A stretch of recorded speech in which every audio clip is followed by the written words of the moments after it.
December is simply two things in England. One is Christmas and the next is probably alcohol. But if there was a third, I'd probably say it's football. People anticipate a well-earned break, but perhaps anticipate football a whole lot more during the festive period. We had around 450,000 fans travelling to games over Boxing Day and the 27th in 2022 in just the EFL alone. Sunderland versus Bradford in 2019 saw an attendance of 46,039 fans, and this was in League One at the time, and a record for the League Two. Top leagues all over Europe get a winter break, but in the Premier League, the English football leagues, and even the National League, we have teams playing at least 2 games between the Boxing Day and up until the 29th. It's got to a point that a main joy for footballers when they retire and finish up is they actually get their Christmas back. Not even back, but finally getting a proper adult relaxed Christmas time that they can, spend with the family. Players who are majorly involved in football never see an actual Christmas break, like an actual week off as such.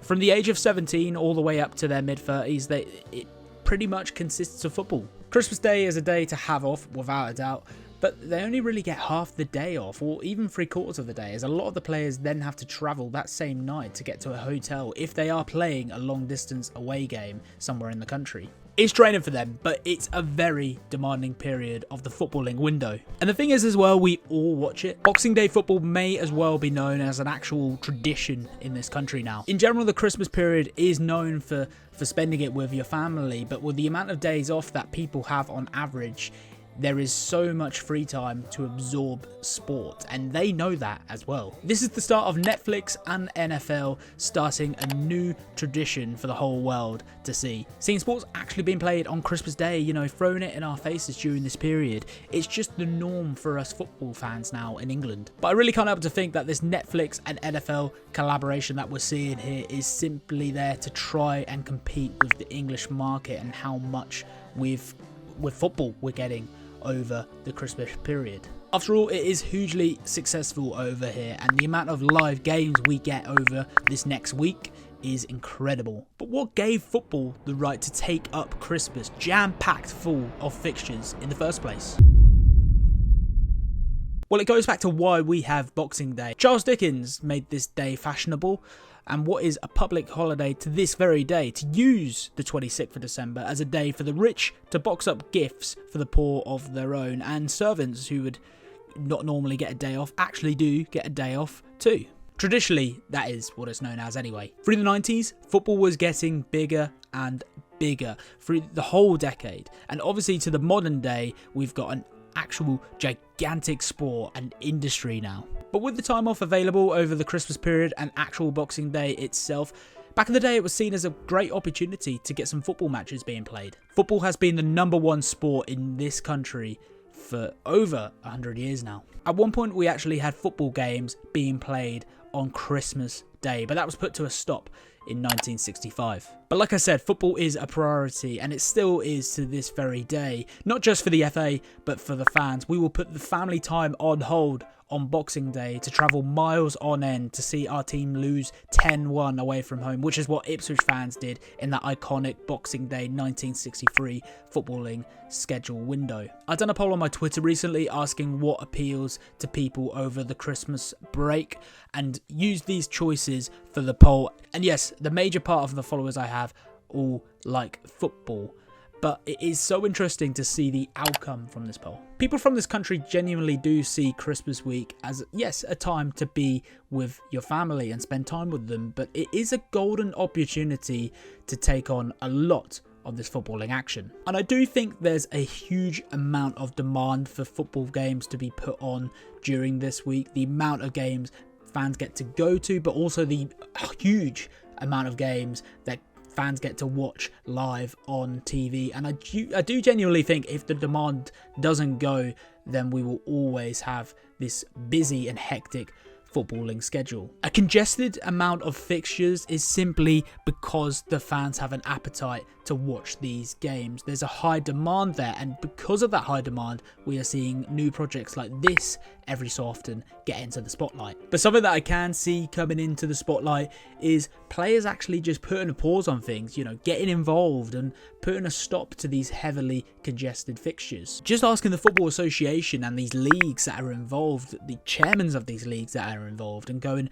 what about our player welfare? And I think this is something that needs to be talked about. FA Cup replays basically got scrapped through players' welfare being impacted in the bigger leagues. No other leagues, just the bigger leagues. I covered this in a video last month with my mate Callum. Do we need FA Cup replays? Why are they getting scrapped? Please do go check it out. The Big Six sides basically felt the pressure from their own players, resulting in the FA and the Premier League pulling a plug on replays. But it just goes to show already that players coming together as a union as such can make an impact. They can make change happening. We did see a break this year in January, not all teams at the same time, but instead we had teams able to take 2 weeks off in order to rest up and be with family. La Liga this season will have games playing on the 21st and the 22nd of this month, and then we'll see a 2-week break from the league.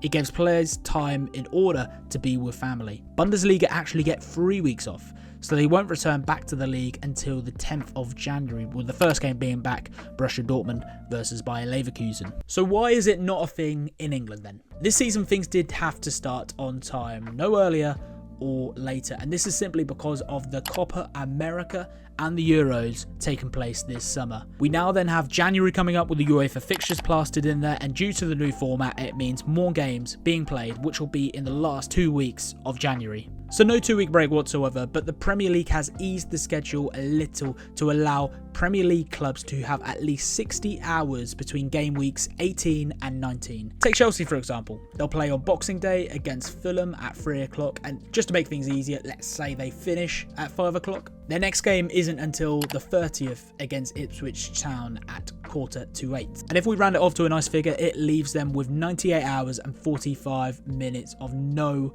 games to play.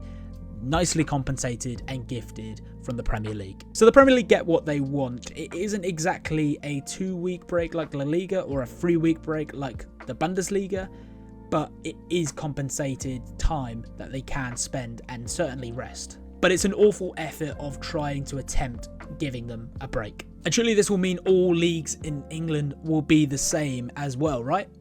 Nope, not at all. The EFL will play on the 26th and the 29th, just 2 days off between them 2 dates with no football. And imagine my shock that the EFL doesn't get the same nice treatment like the Premier League does. The usual footballing calendar to the modern day is hectic. Managers like Fabio Capello and the late and great Sven-Göran Eriksson all were for having a winter break in the past. And we do know that the league's top players, Rodri, Heung-min Son, Alisson, they've all come out before showing their stress of player welfare being involved and impacted. And that is ultimately what saw the diminish of FA Cup replays. But for me, this is something that needs to go in order to have this 2-week break. The English Football League Cup was originally brought in to support clubs being knocked out of the FA Cup in early rounds for another chance, if you like, at having a go at cup football. More games to see, more tickets, more revenue coming into the club. That's all very healthy. And it's crucial for clubs to have this without a doubt, but the cup diminishing would at least allow a 2-week window where a break could be implemented over the festive period. First rounds will take place between the 13th to the 14th of August. Your second round then takes place between the 27th to the 28th of the same month. And by the third round, all EFL clubs have played their games. So let's just say we play league games when the first round window is played, and we play league games in the second round window. That's then 2 league games taken out of the 38 Premier League games and the 46 EFL games across them 3 divisions: Championship, League 1 and League 2. And the end result would be we play the last league games between the 21st to the 22nd, allowing then after that a 2-week well-earned break for these players. It is food for thought, but seeing no more English Football League Cup, the Carabao Cup as we know it today, strapped would create ease to the very congested footballing season around the whole year, not just Boxing Day. I'd love to explore this idea further in another video, so if you'd like to see that, then please like this video and hit that subscribe button to show your support. But at the end of the day, we do only have this very busy footballing season of ours for one thing and one thing only: demand. English football fans across the whole country love football. This sport is the best sport in the world in my mind, and that's simply from one country giving this sport a major amount of attention. That's us lot. Throughout the 1900s, we allowed football fixtures to be played around these dates that we've now got coming up in order to get more football. Let's not put a pause on the footballing season due to Christmas, is what they basically said. After all, we had football being played on Christmas Day at one point. But something does need to be considered, and that is player welfare and how much that is getting impacted. Does this schedule need to be changed and looked at? Let me know down below in the comments. But us selfish fans do love watching football, the beautiful game it is during this festive period. We get so many great memories from it and moments that we get to enjoy with our family. This has been me, Rob, on the Footy Agenda. Please like and subscribe to show your festive support. Have a lovely Christmas, and remember how lucky we all are to have all of this football to enjoy. Hope to see you in the next one. Thank you and goodbye.